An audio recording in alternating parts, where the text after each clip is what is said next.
friend Steve Paulides, CanAm Missing Project copyrighted edition for our video channel. Just woke Huck up to bring her into the room, and she said, "Okay, Dad, I'll do that for you."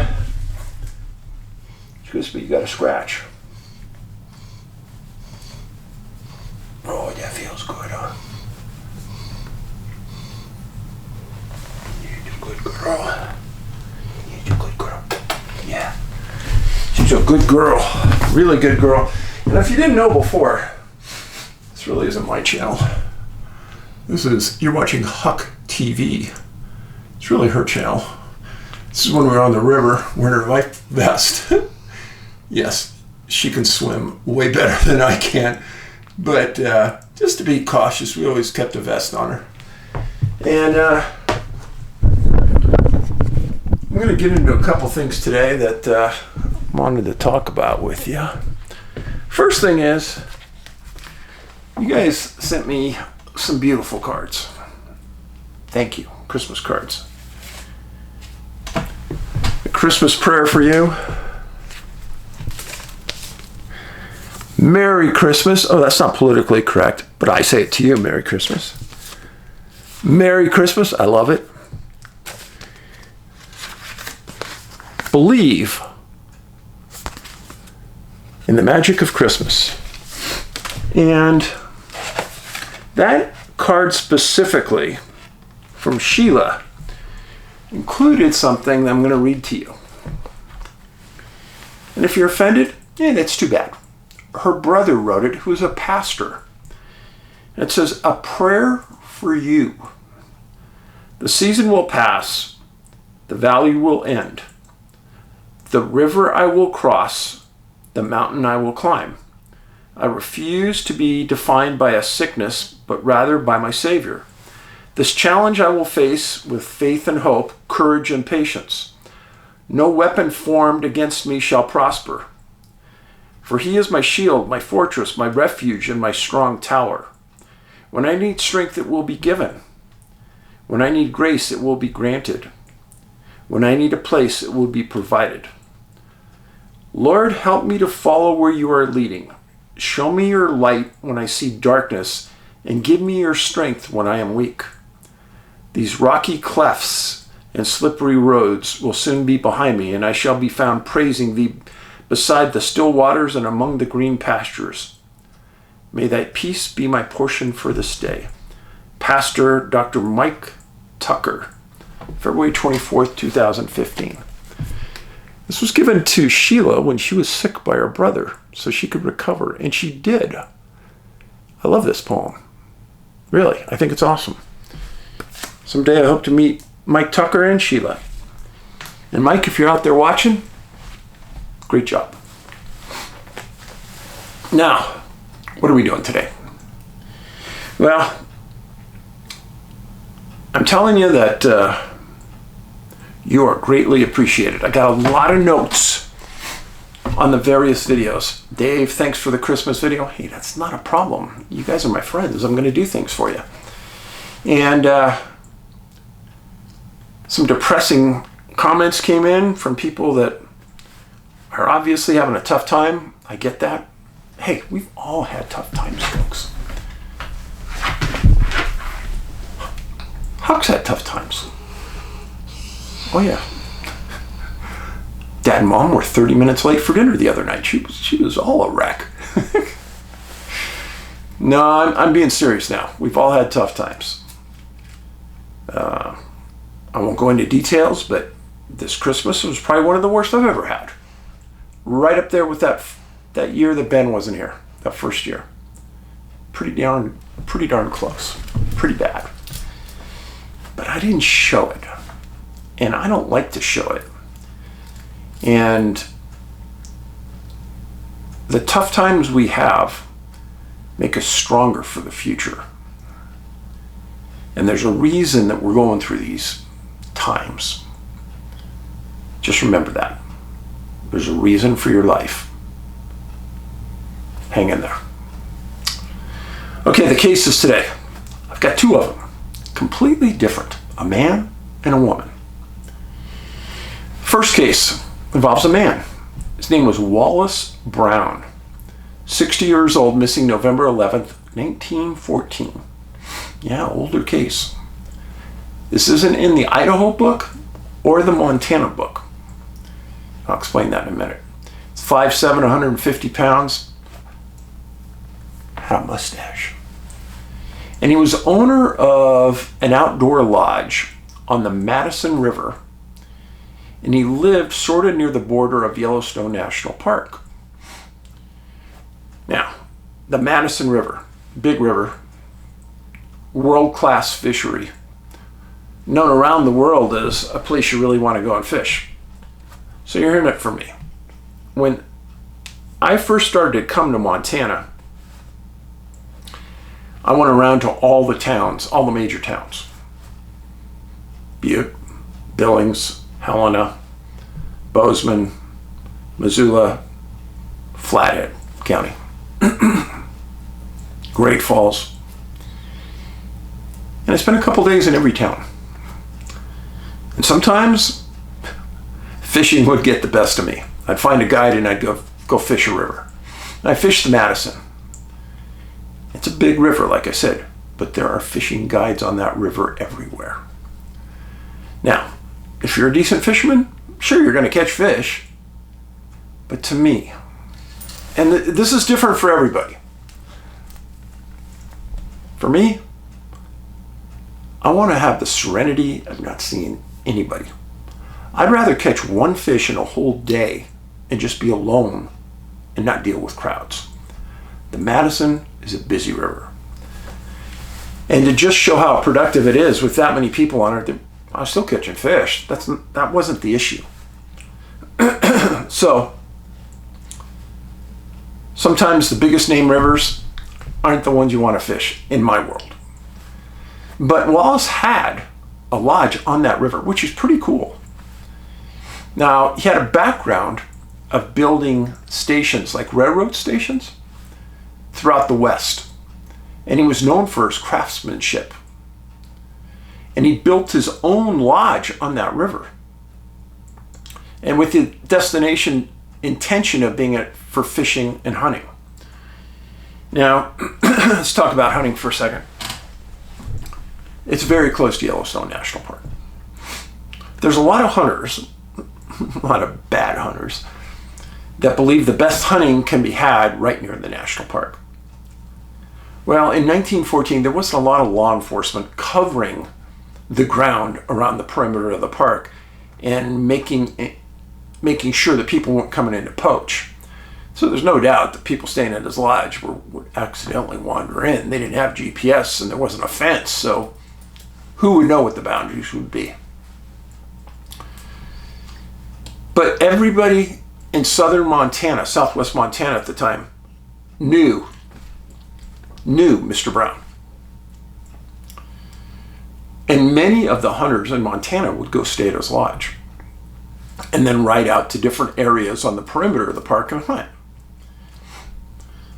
Now, you may not believe this, but I'm going to tell you, it is the truth. Animals know far more about their surroundings than you think. When hunting season starts, the majority of those animals migrate into the park today because they know they're not going to get hunted. And you think I'm kidding? I am not. Even today, well, hunting season was late October, early November in Montana, and there's a giant buck. In fact, I think I have a picture of it. There's a giant buck that was hanging around her house, and people were saying, "Oh yeah, Dave,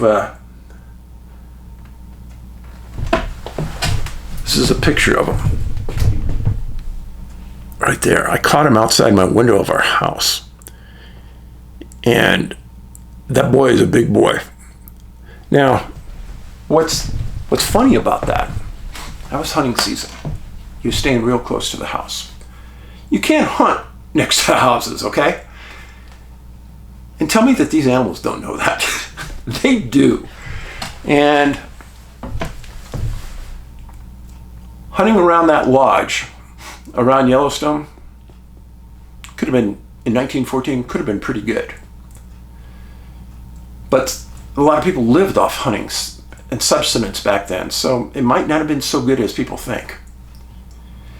But Brown developed notoriety around Montana and the park for great fishing and great hunting. In October 1914, Wallace became severely ill, to the point he was bedridden for several days. And it wasn't like him. He was outdoorsman, always working, building, so it was odd. But over a couple of weeks he got better, but he missed most of the hunting season. Well, on November 11th, he was up moving around. He'd been up for about a week, and he told his wife that he was going to take a ride into Henry Lake and see what he could take down with his gun. And he said that while he was out, he knew a physician on the way, and he would stop and see him. Well, Henry Lake is just across the border from Montana into Idaho, which is interesting. Now, maybe back then the borders were a little questionable and people really didn't know. I don't know. But just for clarity's sake, this is all Yellowstone Park in here. This is Montana. This is Wyoming. This is Idaho. So Wallace's place was right on the Madison River that flows through here. I put a red dot there.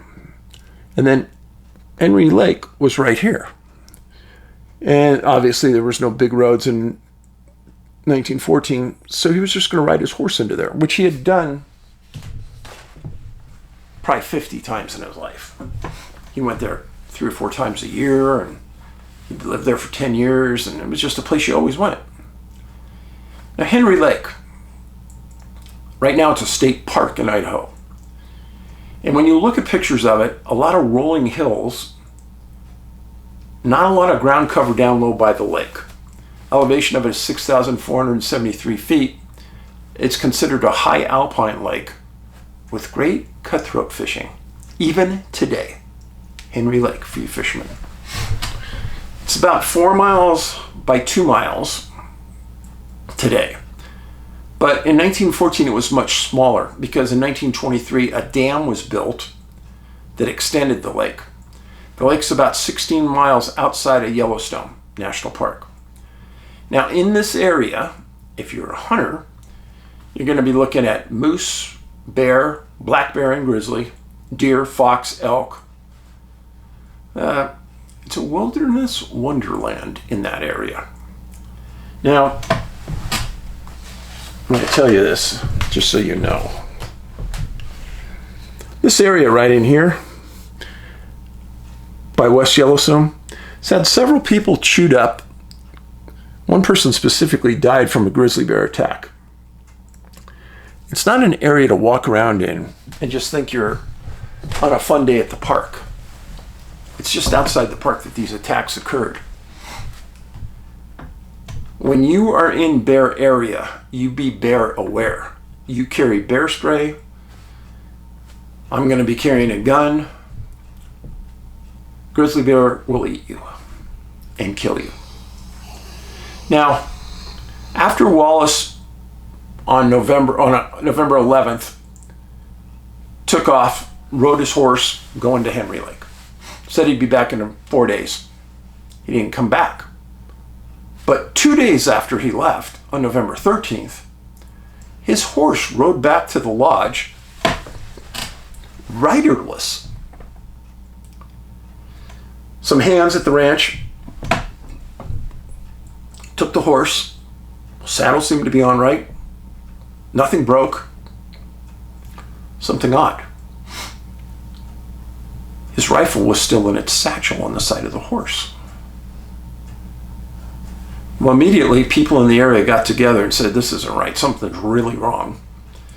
And everybody knew the roads and the trails that that Wallace would take to Henry Lake. So the next morning they got 5 people together and they took off. They were gone 4 days. They didn't find anything.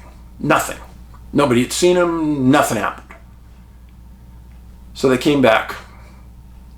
November 22nd, a second group of people got together, and they got more supplies. They were going to be gone for 8 days. They were going to get to Henry Lake and search out from there. Some back, some out, some around the area. Everybody said he wasn't lost. He knew his way out. And that if he was staying to normal roads and trails, if he fell off and broke his leg, etc., they would have found him. They all said something else happened, but they didn't know what. December 2nd, the other group came back. Weather had turned really bad, really cold. And many believed that Wallace would be found that following summer. He wasn't. He was never found. He never got to see a physician that anybody ever heard. So what happened to Wallace Brown? Kind of happened in 2 states, Montana and Idaho. It's not in any of the books. We just found the story not too long ago. But it's a fascinating one to me. Number one, he lived on the Madison River, water. He was a hunter, number 2. Number 3, he was sick and getting better. Remember I told you about point of separation. One person doesn't feel good. Well, point of separation, he left his ranch, his lodge, not feeling well. And Henry Lake, water. Adjacent to a national park. So we talk about being adjacent to a national park. The next case, blow your mind. This is another case we just recently found. Not one that's going to get a lot of notoriety, probably. I've never heard of it, and I hear about these cases all the time. But I'm sure every YouTube channel will be broadcasting this live, and we just found this, great. Right. The case involves a woman named Elaine Robertson. Now, I'll show you a couple pictures of Elaine. This is her 1973 high school photo. When she went missing, she was 24 years old. She went missing May 27th, 1979. That was 45 years ago, folks. It's a picture of what she looked like when she disappeared in 79. Kind of the 2 pictures together. Now pay close attention to this. Her occupation was she was a juvenile probation counselor at the receiving center in San Luis Obispo County. A great job. I mean, for somebody who's a social worker, counselor type, great job. Working for the county, can't have it much better than that. She attended Pioneer High School in Whittier, California, Southern California. And while she was working for juvenile probation, she was also going to school full-time, trying to get her master's degree. Usually in government service, the more degrees you have, the more money you make. So she was doing the right thing. Well, in late April, she had broken up with somebody. And she told her friends, I think over Memorial Day, I'm going to take a couple extra days and just go see Mount Rainier National Park. And her friend said, that's a good idea. And she goes, I think I'll take my 2 dogs with me and we'll have a good time. She was positive. She was upbeat. Friend said, that'd be good. She was known to be super stable and reliable by coworkers. And her friends and family said that she liked adventure. Well, she had a VW camper van, one of those older classic vans. And she had 2 dogs, and she took off, and she went to Washington in the van with her dogs. Now something happened. And here are the facts. May 26th, her abandoned VW van was found on the mountain highway in Elk Plain, Washington. Police said that the battery was dead, it was low on oil, and there was a sleeping bag and extra clothing inside. She had a California license plate of 752 NRV.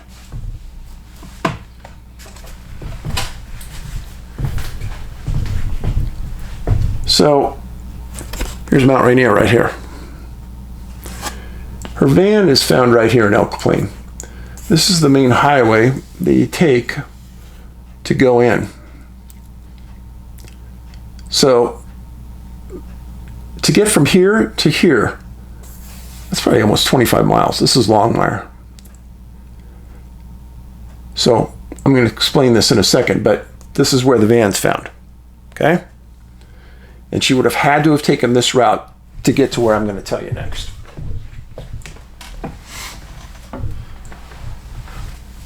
So, all police have is this abandoned van. They run the license plate, nothing peculiar about it. It's from California, yeah, nobody's wanted. It's registered to her, no big deal. May 27th, Sunshine Point Campground. 1/4 mile outside of Mount Rainier National Park. As close as you could camp without going into the park. Campground is right on the edge of the Nisqually River. Beautiful setting. Campground's pretty full. It's Memorial Day weekend. That night of May 27th, a woman, later identified as Elaine, and her 2 dogs wander into the campground. And they come up to a couple and they ask for help. Campers said that the woman was wet and seemed to be kind of delirious.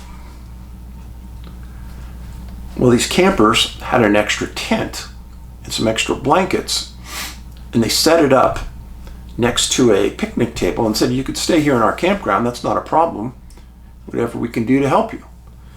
She said she appreciated that.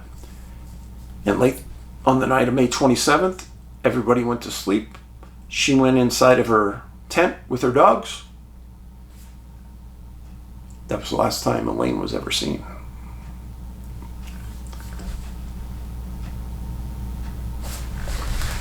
So, early in the morning of May 28th, campers wake up. Elaine and her dog are gone. And people had given her some supplies for the night. She left them all behind. So this location is about 2 miles east of Tacoma. And this specific campsite was washed away in a huge storm that it had rained 18 inches inside the park. In 2006, the Nisqually River came up and just washed everything away. It's gone. Well, when the campers woke up that morning, everything's normal, nice day, Memorial Day weekend.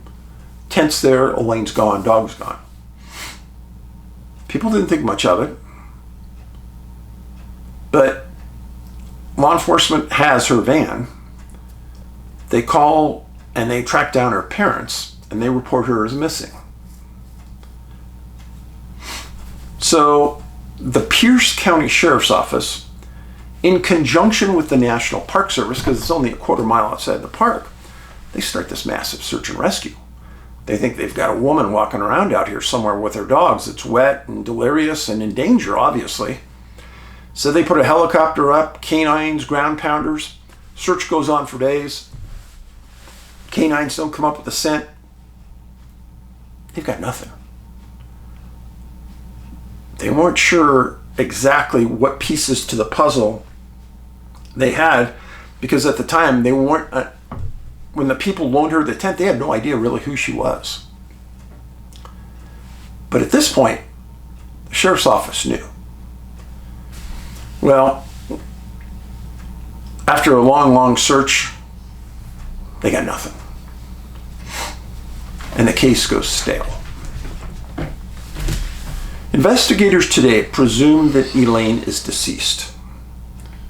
Some of the theories, I hate when I hear this coming from an investigator. I read that one of them thinks that maybe a serial killer took her.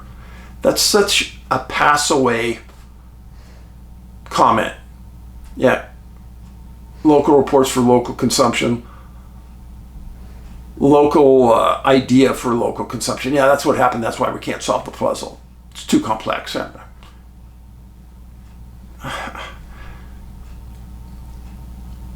Neither she or her dogs were ever seen again. Nobody knows where she went when she left the campground. I think some people want to believe that she got into another car. Now, the real question is how she got from her van to that campground. That's a really good question, because that was a pretty long walk if she took it, and they got no reports of her walking along the shoulder of the road between those 2 points. Now, the incident happened just outside the park, so it was a Pierce County, Washington case. Washington State has one of the few laws that is mandatory disclosure on law enforcement cases. Like the Freedom of Information Act, there's mandatory disclosure supposedly with our federal government. And I've had really good luck getting missing person cases out of other sheriff's office jurisdictions. They're super polite, super good. But Pierce County. So I sent them an online request for disclosure, and I asked for all reports, photos, search and rescue logs, supplemental reports, etc. Now remember, this case is 45 years old. So let's say they were looking at a suspect that was 25 years old back then. Well, that would mean they'd be 70 years old today. And it'd be more than even money that they're dead. So they came back, and Pierce County said, no, we're not going to release this. It's an active, open case. Oh, man, that is hilarious. First of all, I doubt that anybody has even done anything to investigate this case in 10 years or more. I doubt it. Now, there's only 2 reasons why the sheriff would decide not to release the case. Number 1 reason, and you would be surprised how many times this has happened. Number 1 reason, they lost it or they threw it away. They don't even have it anymore. This has happened multiple times on big cases in actually Washington State. And I helped both jurisdictions put together a case file on both the missing kids cases. And they were really nice. They said, hey, we're going to be honest, we don't have it, but could we have your documents? Oh, absolutely. And I gave them to them. But these guys, so that's number 1. They don't even have the case anymore. Number 2, they are so embarrassed over their lack of effort in recent times, they don't want you to know.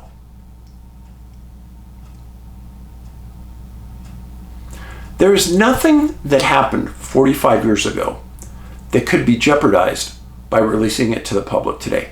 Nothing. And if this report on this incident got out and the public really knew what happened up there, other evidence could come in.